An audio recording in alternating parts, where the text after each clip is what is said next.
बैठक है, दूसरी बैठक होने जा रही है और कल जो डेवलपमेंट हुआ आप लोगों ने भी इसमें हामी भर दी थी, शामिल होंगे।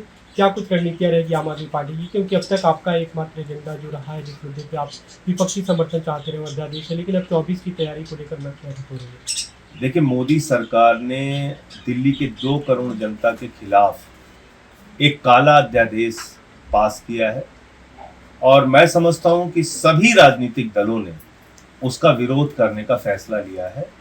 कांग्रेस पार्टी ने भी कल स्पष्ट रूप से कह दिया कि इस काला अध्यादेश का विरोध करेंगे पार्लियामेंट के अंदर जब राज्यसभा में आएगा और ये स्वागत योग्य कदम है, हम इसका स्वागत करते हैं। आज विपक्षी दलों की मीटिंग में शामिल होने के लिए हम लोग जा रहे हैं।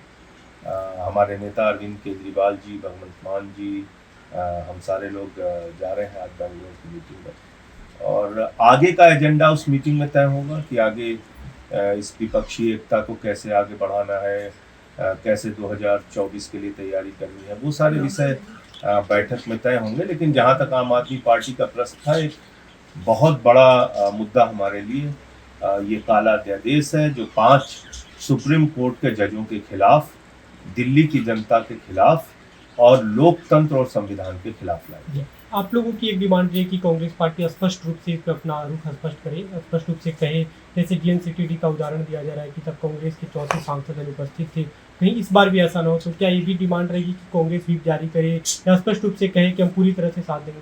अब देखिए, कांग्रेस पार्टी ने अगर कहा है कि वो इस मुद्दे पर साथ रहेंगे और इस अध्यादेश का विरोध करेंगे, तो मैं समझता हूं कि निश्चित रूप से उनके सारे सदस्य मौजूद रह के इस अध्यादेश का विरोध करेंगे जब बिल के रूप में आएगा। क्या इस बैठक में, आज और कल की बैठक में, इस पर चर्चा होगी? मैं समझता हूँ कुछ बचा तो नहीं है, सारे दलों ने स्पष्ट कर दिया, कोई ऐसा राजनीतिक दल नहीं है जो इस बैठक में आ रहा है और जिसने कहा हो कि हम इसका विरोध नहीं करेंगे। सबने कह दिया है कि हम इसका विरोध करेंगे। मंगलवार को एक तरफ आप लोग की वहाँ पे 24 दलों की मीटिंग है विपक्षी दलों की, दूसरी तरफ दिल्ली में NDA की बैठक है, 30 दल जिसमें शामिल होंगे। NDA के नए स्वरूप को लेकर चर्चा हो रही है, तो कहीं 30 वर्सेस 24 के रास्ते को कैसे देखते हैं?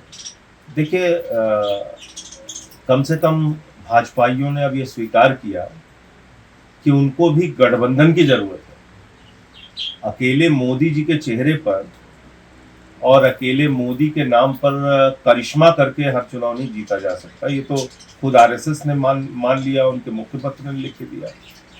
तो 2 गठबंधन के बीच में चुनाव होगा, एक बीजेपी का NDA का गठबंधन और जो दूसरा गठबंधन उनसे चुनाव लड़ने के लिए बनेगा। अब जनता को यह तय करना है कि दोनों गठबंधनों में कौन सा गठबंधन उनके लिए अच्छा विकल्प दे सकता है। अच्छा विकल्प देने का मतलब है कि कौन सा ऐसा गठबंधन है जो महंगाई से राहत दे सकता है, बेरोजगारी से राहत दे सकता है, अशिक्षा से राहत दे सकता है, इलाज की, स्वास्थ्य की बदहाली से राहत दे सकता है, तो जो जनता के, किसानों के फसल का दाम दे सकता है। क्योंकि 9 साल में तो हमने जो अनुभव किया वो बहुत ही पीड़ादायक रहा। 750 किसान शहीद हुए, आज तक उनके फसल का दाम दोगुना नहीं किया गया। जो स्वामीनाथन आयोग की रिपोर्ट लागू करने की बात कही गई थी, नहीं किया गया। 18 करोड़ नौकरियां देने की बात कही गई थी, नहीं किया गया। 2022 15 अगस्त तक सबको पक्का मकान देने की बात कही गई थी, नहीं किया गया। इस देश के अंदर महंगाई को खत्म करने की बात कही गई थी, नहीं किया गया।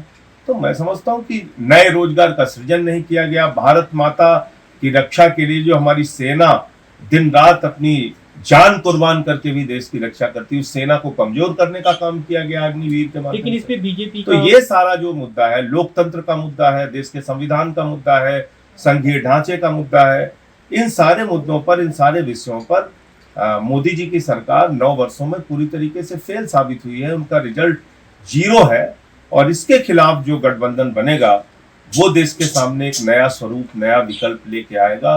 तो मैं समझता हूं कि उस पर लोग ज्यादा भरोसा करेंगे। लेकिन इस पे बीजेपी का बयान आ रहा है, जो कल कांग्रेस पार्टी ने घोषणा कर दी थी, कांग्रेस और आम आदमी पार्टी इस मुद्दे के साथ है। बीजेपी के एक नेता है, उनकी RP से उनका बयान है कि इक्वल फोटो खिंचाने के लिए हाथ मिलाएंगे एक साथ, कांग्रेस बीजेपी कभी एक साथ, कांग्रेस आम आदमी पार्टी कभी एक साथ नहीं आ सकती। देखिए भैया, ऐसा है कि अभी मोदी जी ने 70,000 करोड़ का घोटाला पकड़ा था भोपाल में और 3 दिन बाद उन्हीं घोटालेबाजों को उप मुख्यमंत्री और मंत्री बना दिया। कल अभी एक गठबंधन इन लोगों ने किया है जिनके घरों पे लोग बुलडोजर चला रहे थे। तो अब तो मेरे ख्याल से दाऊद इब्राहिम का बीजेपी में आना बाकी रह गया है, बाकी तो हर तरह के व्यक्ति को ये शामिल कर रहे हैं। मोदी वॉशिंग पाउडर जब से आया है, वो तो मोदी वॉशिंग पाउडर की तो गारंटी है, चुटकियों में सारे दाग धुले, हत्या करो, लूट करो, डकैती करो, भ्रष्टाचार करो, सारे दाग मिटाए मोदी वॉशिंग पाउडर। एक तो भाजपाइयों को कम से कम कुछ भी बोलने का अधिकार नहीं है कि कौन किसके साथ फोटो खिंचाएगा और कौन किसके साथ चुनाव लड़ेगा। हाँ, ये जरूर है कि पूरे देश में बीजेपी एक्सपोज हुई है बुरी तरीके से, उसकी असलियत को लोग जान पाए हैं कि इनकी कथनी और करनी में जमीन आसमान का अंतर। इस मीटिंग का एक बड़ा जो एजेंडा है जिसे लेकर लगातार चर्चा हो रही है कि विपक्ष का एक साझा उम्मीदवार बीजेपी एनडीए के खिलाफ खड़ा किया जाए, तो क्या दिल्ली और पंजाब को लेकर भी ऐसी चर्चा है और आप लोग क्या कांग्रेस के लिए? अब वो तो जब मैंने आपसे कहा कि जब मीटिंग में अन्य विषयों पर चर्चा होगी तब साफ हो पाएगा कि कैसे हम लोग 2024 के लिए तैयारी करेंगे या कैसे चुनाव ऐसा लड़ेंगे। प्रस्ताव होता है तो आम आदमी पार्टी तैयार होगी। मैं कह रहा हूँ प्रस्ताव होता है, क्या आम आदमी पार्टी कहती है नहीं कहती है, वो अभी से कुछ भी कहना ठीक नहीं है।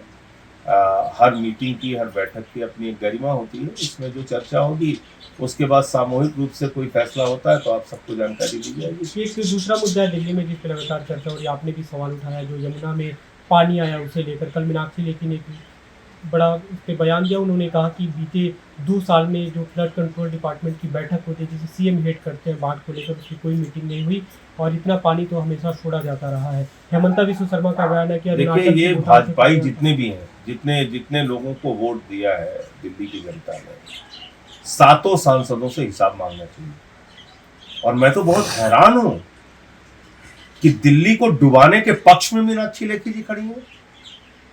सारे के सारे सांसद अपने मुंह पे पट्टी बांध के बैठे हुए हैं। हमने तो प्रमाण सहित बताया ना कि 9 से 13 तारीख तक ईस्टर्न और वेस्टर्न कैनाल में जानबूझकर पानी नहीं छोड़ा गया।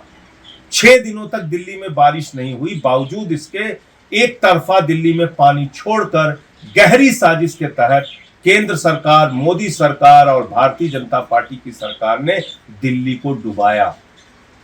ये तो मैं पूरी जिम्मेदारी और आंकड़ों के साथ कह रहा हूं, लॉकशीट चेक कर लीजिए। और जब हमने ये मुद्दा उठाया उसके बाद ईस्टर्न कैनाल में भी पानी चला गया और वेस्टर्न कैनाल में भी चला गया। कैसे चला गया भाई, कैसे चला गया? जब हम लोगों ने विषय उठाया, अब आप देखिए लगातार जलस्तर नीचे जा रहा है। कैसे जा रहा है? तो ये सवाल है कि आप लोगों ने दिल्ली से दुश्मनी ठान रखी है, दिल्ली को बर्बाद करने पर तुले हुए हैं। अरे भाई, तीनों दिशाओं में अगर पानी आप डालते तो निश्चित रूप से न उत्तर प्रदेश का नुकसान होता, ना हरियाणा का होता, ना दिल्ली का होता। लेकिन अपनी राजनीतिक दुर्भावना के कारण आपने मन में ठान लिया कि सारा पानी दिल्ली की तरफ छोड़ दो, भले ही दिल्ली डूब जाए, भले ही दिल्ली बर्बाद हो जाए। और सातों के सातों सांसद इस काम में खड़े हैं अपनी पार्टी के साथ। उनके लिए पार्टी महत्वपूर्ण है, दिल्ली के 2 करोड़ लोग महत्वपूर्ण नहीं है। क्यों नहीं सवाल पूछते हैं लोग कि 9 से 13 तारीख तक एक तरफा पानी क्यों छोड़ा गया? इस पे कौन सवाल पूछेगा? जी, आज जो मीटिंग है उसमें आप भी शामिल हो रहे हैं पार्टी की तरफ से? जी, पार्टी की तरफ कौन से लोग जा रहे हैं? और दिल्ली के मुख्यमंत्री अरविंद केजरीवाल जी जा रहे हैं, भगवंत मान जी जा रहे हैं, सारे लोग जा रहे हैं।